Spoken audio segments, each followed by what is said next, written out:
नमस्कार दोस्तों, UPSC mania में आपका स्वागत है। आज हम डिस्कस करेंगे 18 मई 2020 का द हिंदू समाचार पत्र। उससे पहले हम चलते हैं कल के प्रश्नों की तरफ।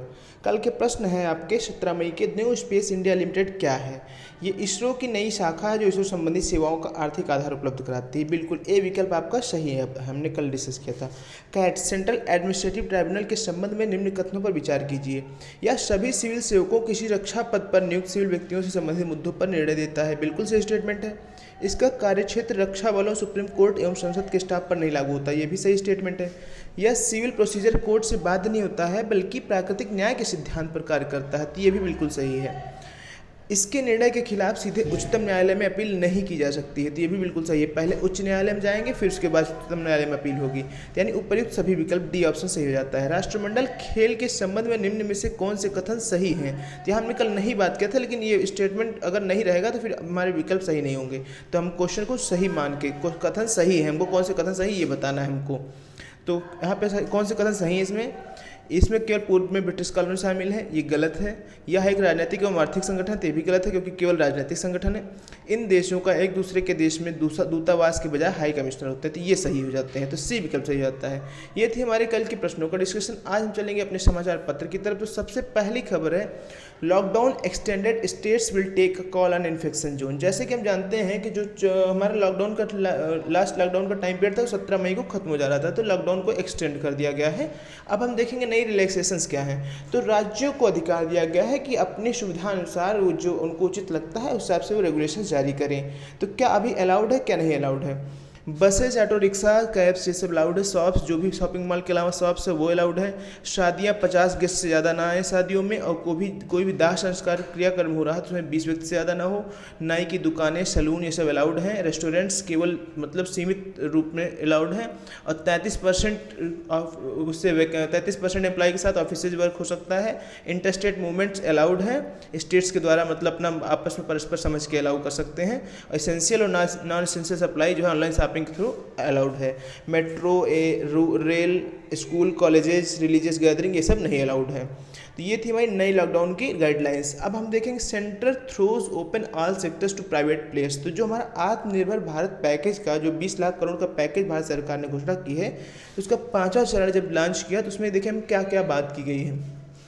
स्वास्थ्य के क्षेत्र में बोला गया है कि पब्लिक स्पेंडिंग जो पब्लिक स्पेंडिंग है वो बढ़ाई जाएगी स्वास्थ्य के क्षेत्र में। इन्फेक्शियस डिजीज हॉस्पिटल और पब्लिक हेल्थ लैब भी जो है सभी जिले में बनाए जाएंगे।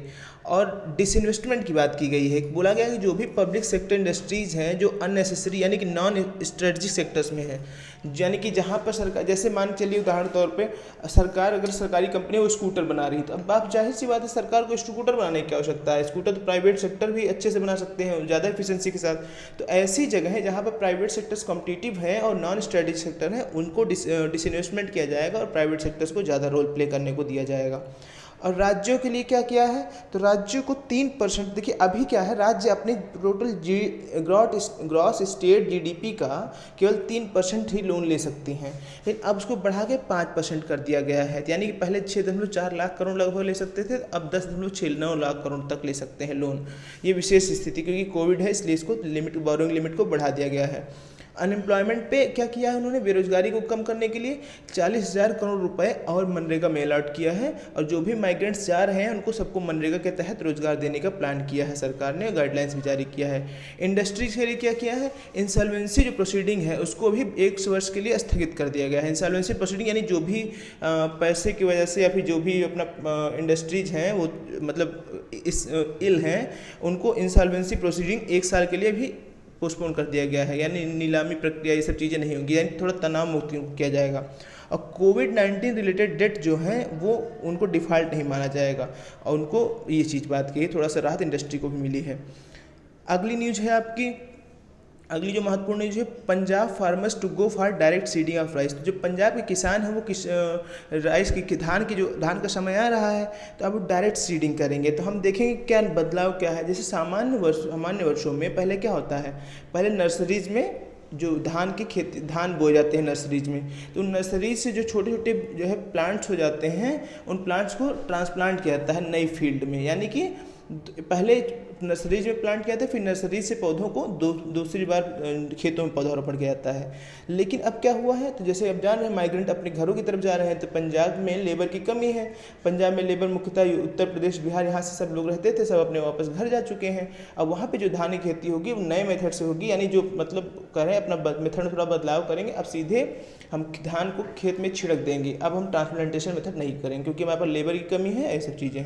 उसके बाद इसमें ये भी बताया है, शोधकर्ताओं ने बताया है कि इससे पानी के जो है बचत होगी, ज़्यादा इरिगेशन भी नहीं करना पड़ेगा। बोल रहे हैं कि इससे मतलब सैलिनिटी भी कम होगी और लेबर भी बचेगा और कॉस्ट भी कम आएगी, जल्दी ये तैयार भी हो जाएगा। तो काफ़ी लाभ बताया है इस चीज़ के, डायरेक्ट सीडिंग ऑफ राइस के। अगली news, 588 Indians reach Kochi from Maldives. तो मालदीव से 588 भारतीय कोची पहुंच चुके हैं। कोची जो है, तो ये चीज़ था। हमारा एक मिशन चल रहा है, हमने पहले भी डिस्कस किया, ऑपरेशन समुद्र सेतु। तो समुद्र सेतु के तहत क्या है, जो भी ये एक नौसेना का जो है ऑपरेशन है। जल सेना इसमें क्या करती है कि जो भी भारतीय विदेशों में फंसे हैं उनको अपने पोतों के माध्यम से बाहर लाती है। तो INS जलस्व जो है एक, ये बहुत इसका मतलब सक्रिय रूप से ऑपरेशन समुद्र सेतु में काम कर रहा है। तो मालदीव से 588 इंडियंस को लाया है, वही न्यूज़ है अभी। अगली news, complete Kaleshwaram work on war footing. तो कलेश्वरम प्रोजेक्ट पे युद्ध स्तर पर काम पूर्ण किया जाए, ऐसा जो है जो वहाँ के तेलंगाना के चीफ मिनिस्टर के चंद्रशेखर राव है, उन्होंने कहा है। तो हम जानेंगे कालेश्वरम प्रोजेक्ट क्या है। कालेश्वरम प्रोजेक्ट आपका गोदावरी नदी पर एक इरिगेशन प्रोजेक्ट है, एक सिंचाई परियोजना है। ये लिफ्ट इरिगेशन प्रोजेक्ट है। लिफ्ट इरिगेशन प्रोजेक्ट का मतलब क्या होता है कि जैसे आप देखिए सामान्य स्तर में जल का प्रवाह कहाँ से होता है, उच्च ढाल से मतलब ऊंचाई से ढाल की तरफ। लेकिन जब हम आपका विपरीत ऊंचाई से ले जाएं, यानी कि नीचे से, यानी कोई नीचे स्थल से ऊपर ले जाएंगे तो हमको लिफ्ट के माध्यम से ले जाना पड़ेगा ना। तो वही चीज़ वहाँ पे देखिए, जो तेलंगाना का जो दक्षिणी क्षेत्र है वो ऊंचा है और गोदावरी नदी उत्तरी क्षेत्र में तेलंगाना के प्रवाह है उसका। तो यानी कि निचाई से, यानी ढाल से ऊंचे स्थान पर ले जाना है, तो उसको लिफ्ट इरिगेशन से के माध्यम से ले जाया जाएगा। तो कालेश्वरम एक लिफ्ट इरिगेशन प्रोजेक्ट है, गोदावरी नदी पर बनी हुई है और ये इतना विशाल है, इतनी मतलब बड़े स्तर की है कि इसे बाहुबली परियोजना कही जाती है। जो सिंचाई परियोजनाओं की बाहुबली, विश्व की सबसे बड़ी लिफ्ट इरिगेशन प्रोजेक्ट है, तो इसलिए इसको बाहुबली परियोजना भी कही जाती है। तेलंगाना में है, गोदावरी नदी पर बन रही है। ये चीज़ आपको जानने की आवश्यकता है। अगली जो Trump honours Telugu girl for lording covid staff. तो एक तेलुगु लड़की है वहाँ पे USA में, हमारे यहाँ हमारे तेलुगु क्षेत्र की लड़की है वहाँ पे। तो उसने क्या किया, जो भी कोविड-19 से डॉक्टर्स जो लड़ रहे हैं उनको सबको पर्सनल ग्रीटिंग कार्ड सेंड किए हैं। तो ये चीज़ जो वहाँ के डोनाल्ड ट्रंप है, प्रेसिडेंट है, उनकी निगाह में ये घटना आई और उन्होंने उसको काफ़ी तारीफ की है। तो ये से न्यूज़ थी। अगली न्यूज़ हमारी है, अगली न्यूज आप क्या जाती है, half central Vista project says x officials. Halt central Vista project says x officials. तो जो एक्स ऑफिशियल्स हैं वो कह रहे हैं कि जो सेंट्रल विस्टा प्रोजेक्ट है उसको रोक दिया जाए। तो क्या है सेंट्रल विस्टा प्रोजेक्ट, हमने बात किया था कि जो हमारा पार्लियामेंट बिल्डिंग है उसको गवर्नमेंट नई पार्लियामेंट बिल्डिंग के रूप बनाने का प्रस्ताव की है। तो बोल रहे हैं कि जो ये मतलब कि आर्काइक बिल्डिंग है और अच्छे से इसमें जुडिशियल यूज़ ऑफ स्पेस नहीं हुआ है, सो जगह का सही से उपयोग नहीं हुआ है, तो हम अब नई बिल्डिंग बनाएंगे जो ज़्यादा एफिशिएंट हो और ज़्यादा लोगों को मैनेज कर सके। नए ऑफिस बनाने हैं और भी प्रपोजल है कि सारे सांसदों को एक एक ऑफिस मिलेगा, अच्छे से वर्किंग कर सकें। तो उस पर काम बढ़ाया जा रहा है। तो जो एक्स ऑफिसर्स वो कह रहे हैं अभी इसको रोक दिया जाए, कोविड में पहले हम अपनी समस्या से लड़ें, जो प्रमुख समस्या हमारी है। अगली ने जो UP withdraws order on increased working hours. तो यूपी ने जो आपका श्रम कानूनों में बदलाव किया था, 8 घंटे से बढ़ा के 12 घंटे कर दिया था, उसको अब वापस ले लिया है क्योंकि भाई उसको डिसीजन को चैलेंज किया गया है कोर्ट में। तो उन्होंने अपने 12 घंटे का जो श्रम कानून था, फैक्ट्रीज एक्ट 1948 का, उसमें संशोधन करके 8 घंटे से 12 घंटे कर दिया था श्रम वर्किंग आवर, तो उसको वापस बुला लिया है, यानी कि अब उसको कैंसिल कर दिया है।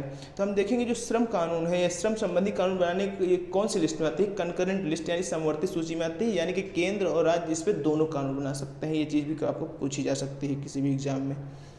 अगली न्यूज़ है आपकी, एक इंटरव्यू छपा हुआ है, हमारे जो पुराने अमर सिन्हा जी हैं, ये हमारे एम्बेसडर रह चुके हैं पाकिस्तान अफगानिस्तान में। तो ये बता रहे हैं, जैसे कि हमने डिस्कस किया था पिछले हफ्ते, एक इंटरव्यू आया था ज़ालमई खलीलजाद का, वो हैं US के इन्वॉय हैं, जो अफगानिस्तान में शांति समझौता हो रहा है, शांति वार्ता चल रही है, उसमें US के वो प्रतिनिधि हैं। तो ये बात चल रही है, उन्होंने सलाह दी थी कि जो है इंडिया को डायरेक्टली अफगानिस्तान से बात करनी चाहिए, तो उसी मुद्दे पर ये बात कर रहे हैं। तो सबसे पहली बात बोल रहे हैं कि जो इनसे पूछा गया कि जैसे अभी आपने न्यूज़ भी, अभी हम देखेंगे भी न्यूज़ भी, कि वहाँ पे जो अभी चुनाव हुए थे जिसमें आपके जो प्रेसिडेंट थे और एक उनके अपोजिशन लीडर थे अब्दुल्ला और प्रेसिडेंट जो है, दोनों प्रेसिडेंट जो जीत गए हैं, तो एक दूसरे की सरकार के मतलब स्थिति को मान नहीं रहे। वो बोल रहे हैं हम जीते हैं, चुनाव में धांधली हुई है। तो अभी वो राजनीतिक अस्थिरता जो थी वो शांत कर ली गई, दोनों लोग समझौते से एक सरकार बना लिए हैं। तो इसकी भी इन्होंने शुभकामनाएं दी है कि जब अफगानिस्तान विदेशी समस्या से लड़ रहा है और विदेशी ताकतें यहाँ पे मतलब विदेशी वैश्विक राजनीति का अड्डा बना हुआ है और उसके साथ तालिबान इतना समस्या है, तो उस समस्या में राजनीतिक अस्थिरता बहुत समस्या की बात थी जिसको अब इन लोगों ने सुलझा दिया है, तो काफ़ी अच्छी चीज़ बात है।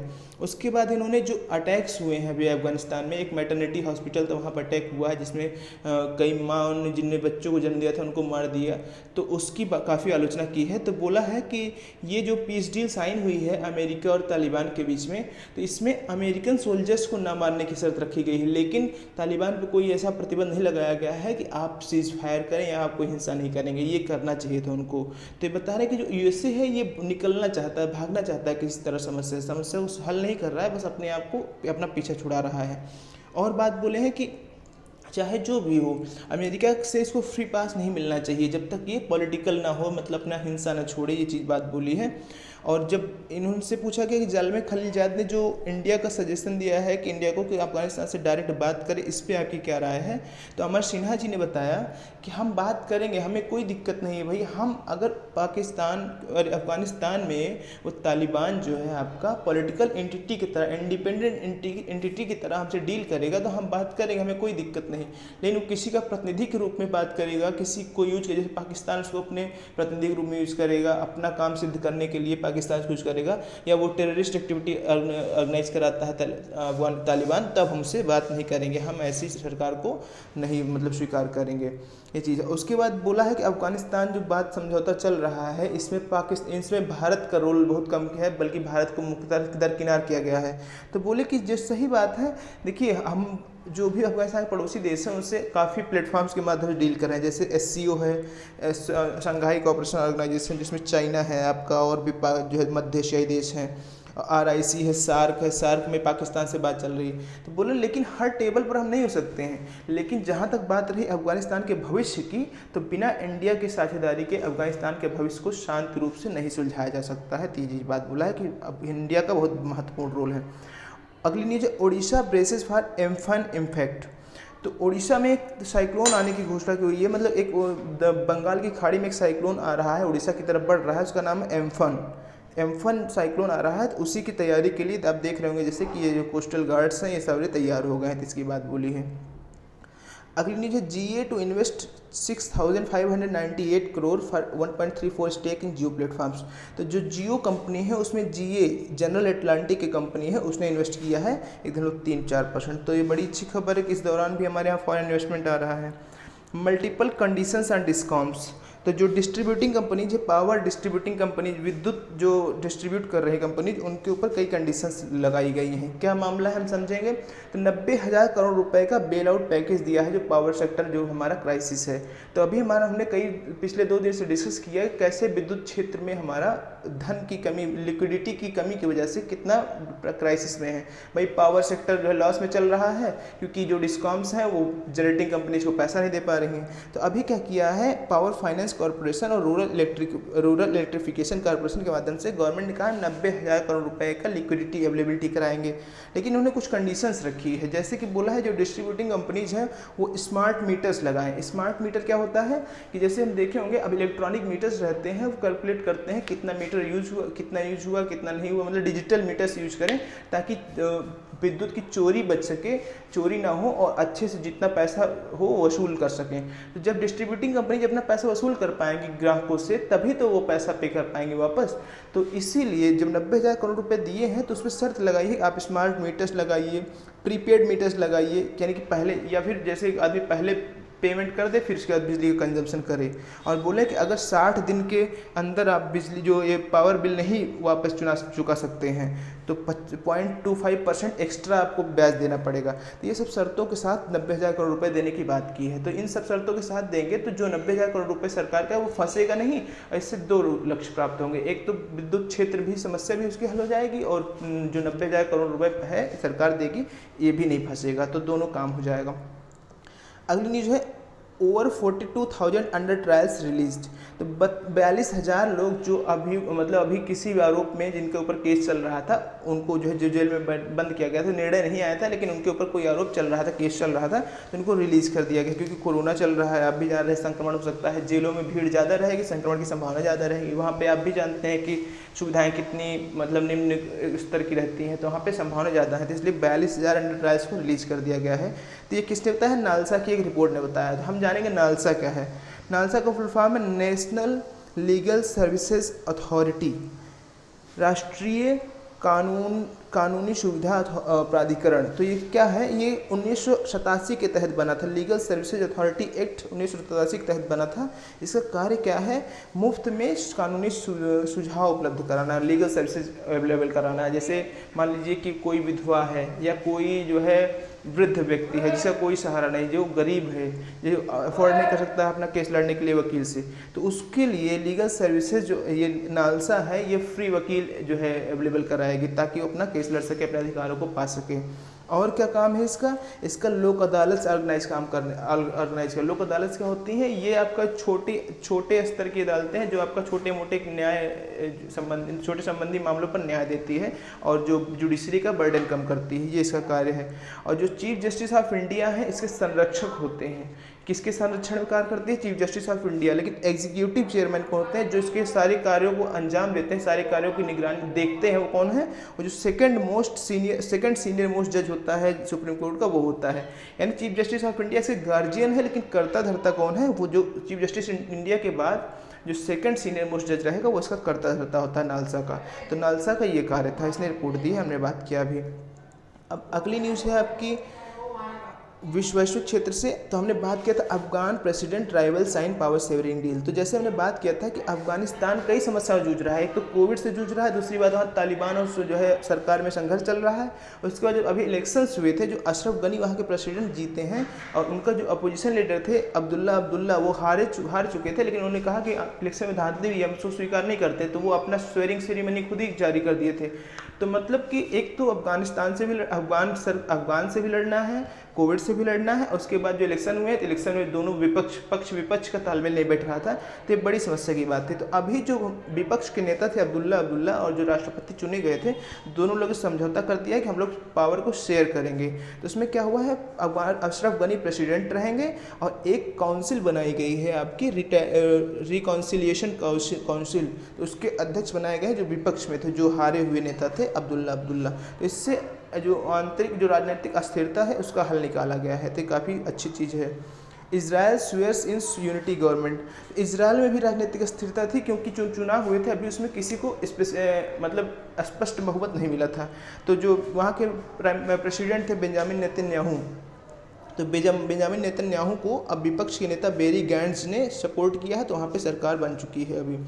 चाइनीज़ एम्बेसडर फाउंड डेड इन इजराइल में चाइनीज़ जो राजदूत है, चीन के राजदूत हैं, वो मृत पाए गए हैं। तो ये अभी देखना है क्या मामला है। तो एक बड़ी संशय की बात है, इजराइल जैसे कि जानते हैं आप अमेरिका के ज़्यादा पक्षधर है और वहाँ अमेरिका और चीन की लड़ाई चल रही है और चीन का राजदूत इजराइल में मृत पाया जाता है, तो ये एक संशय का बात है। देखते हैं क्या होता है, आगे चीज़ें आएंगी हमारे सामने।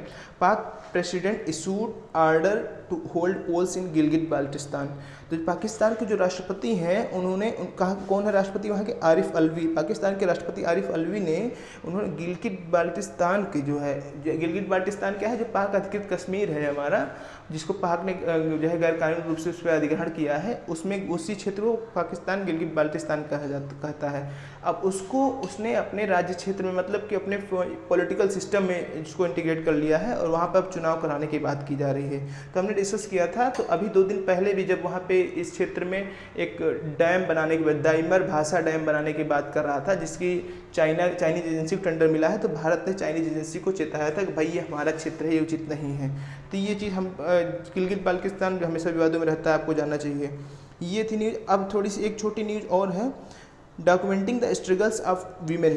तो एक बुक है, असम के एनजीओ है, उसने एक बुक लॉन्च की है, हर लॉकडाउन स्टोरी। तो उसमें जो भी महिलाएं इस लॉकडाउन में विशेष परिस्थितियों से लड़ते हुए, जैसे मतलब समस्या में है, उसके बाद भी कैसे उन्होंने अपना हल निकाला, उन सबकी कहानियां इसमें संग्रहित की गई हैं। तो ये थी हमारी आज की न्यूज़पेपर डिस्कशन। इससे संबंधित हम आज प्रश्नों की तरफ चलेंगे। तो प्रश्न हमारे कुछ इस प्रकार हैं, निम्न में से कौन से देश की सीमा अफगानिस्तान से नहीं लगती है? रूस, पाकिस्तान, ईरान, भारत। अगला क्वेश्चन है, कालेश्वरम लिफ्ट परियोजना के संबंध में निम्न कथनों पर विचार कीजिए। यह तेलंगाना राज्य में स्थित है। इसका निर्माण गोदावरी नदी पर हुआ है। इसके बड़ी क्षमता होने की वजह से इसे बाहुबली परियोजना के नाम से भी जाना जाता है। उपयुक्त में से कौन से कथन सही है? एक व दो, एक व तीन, या उपयुक्त सभी। इजराइल की राजधानी क्या है? What is the capital of Israel? तेल अवीव, हैफा, जेरूसलम, बेरूत। इनका जवाब आपको कमेंट बॉक्स में देना है। तो ये थी 18 मई की न्यूज़पेपर डिस्कशन। बहुत बहुत धन्यवाद। Thank you.